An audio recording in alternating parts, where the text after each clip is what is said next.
Lord. Thank you, no. Actually, mubo raman ang ako special report ganiha and kay nay nagniduol sa ako mga scholars.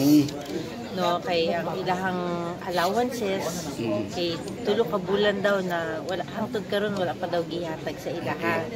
And syempre, maulo ko sa mga estudyante no na dili wala ko giatiman ang ilang request mo utong nag-special report ko. Kay we want clarification.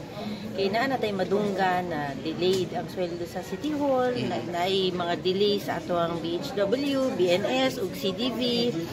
So mga kini nga mga issues kinahanglan gyud idiretso na nato sa plenary. And mo kana I was grateful to Councilor Suzette magdahasta ba na iyang i-clarify. But syempre, dili pa rin masabtan sa mga estudyante mo. Ang request na ako is mag-communicate sa mga estudyante. Kay a day na mag-delay ang ilahang allowance is very crucial para sa ilaha. Unsa pa ka ang tulo ka bulan. So, mautong para sa ako, these are the things na kinahanglan gyud is matagaan nato og focus. Na dili pwede malate ang mga ingon-ana nga butang kay syempre ga-study sila and appeal pod gihapon ng ato ang mga honorarium. Wala na nako gi-bring up ganiha but my intention was supposed to include kanang delay sa paghatag sa mga BHW. So ganito bag si Councilor Suzette? Wala na ko gihisgot ganiha kay ma-complicate man ang issue maybe for another time. Pero para sa karon kay daghan ko'y makitaan no na mga laag ang ato ang mga LGU na kung atong tagaan og mga budget para sa ilahang mga laag international no Japan o bisag asa so para sa ako na wait sa no before ta mag-spend sa atong kaugalingon or para sa mga ingon-ana nga butang ako i-prioritize lang unta ang mga sweldo. Wala ko giuban. Pila day atong hatag sa atong scholar na to.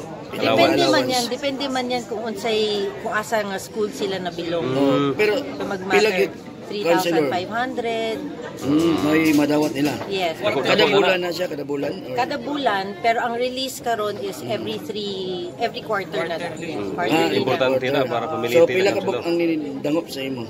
Mga 5 ka buok to sila. Although a few weeks ago na nagduol sa kuha pero wala pa na ako siya syempre special report until 5 ka buok ang niduol sa ako na asking for help na unsay status sa ato ang mga allowance nila. So at least madunggan sa atong mga estudyante kung nahatag na ba, kung unsay sayo, kung unsay problema nga nun na ay mga delay sa mga allowance. So malauman na nila, Councilor? Malauman nila nga masulbad ni?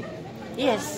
Pero so far, check ang ilahang status kung okay ra ba actually, I would like to make an appeal sa atong mga scholars no na ilahang magduol sila sa City Scholarship Office aron mabaw-an nila kung unsay status nila. Appeal pud ang mga ginikanan kay basin dili ga storya yung mga bata no na failing mark sila aron mabawaan sa magulang ano wala pa ang ilahang mga allowances pero ultimately regardless of issues kinahanglan gyud is mabantayan nato na dili madelay ang ilahang mga allowances kay importante kayo ang ilahang allowances. Sige.